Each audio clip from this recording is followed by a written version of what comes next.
तुम्ही पाहत आहात MCN न्यूज मराठी। जळगाव जामोद तालुक्यातील ग्राम आसलगाव येथील मरीमाता मंदिरात भक्त म्हणून काम पाहणाऱ्या काळूबा सोनाजी श्रीनाथ यांच्या घरातील सिलेंडरचा स्फोट होऊन संपूर्ण घर जळून खाक झाल्याची घटना 19 मे रोजी सकाळी 8:30 ते 9च्या दरम्यान घडली। कडुबा मरीमाता मंदिराचे भक्त म्हणून काम पाहत होते। मंदिर परिसरातच त्यांनी 3 पत्र्याचे घर बांधलेले होते। कडुबाला मूलबाळ नसल्याने ते आपल्या पत्नी सोबतच या ठिकाणी वास्तव्यास होते।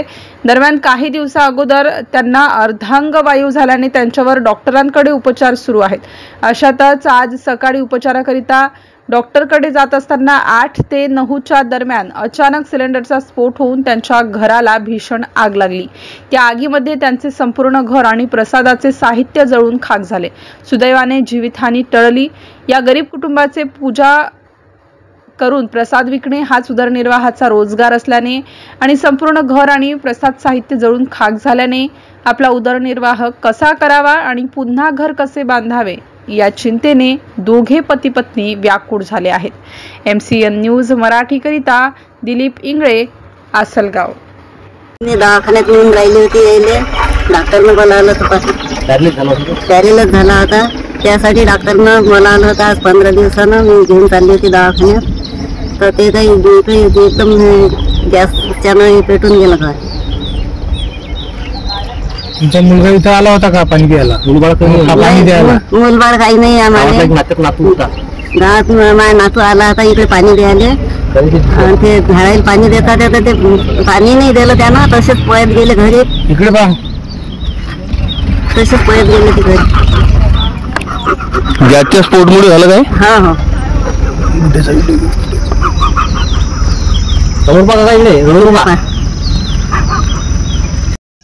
या कुटुंबासाठी इथं आलेलो आहोत आणि या कुटुंबाचं मी इथं आलो आणि जवळपास मी विचारणा केली।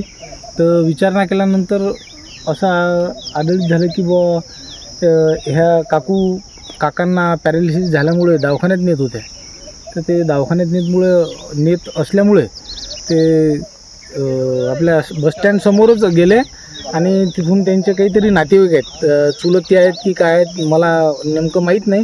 पण ते तिथं त्यांना फोन केला की काकू तुमच्या घराला आग लागली आणि ते विझवायला आले तर असा एकदम असं काहीतरी बॉम्बसारखा एक स्फोट झाला।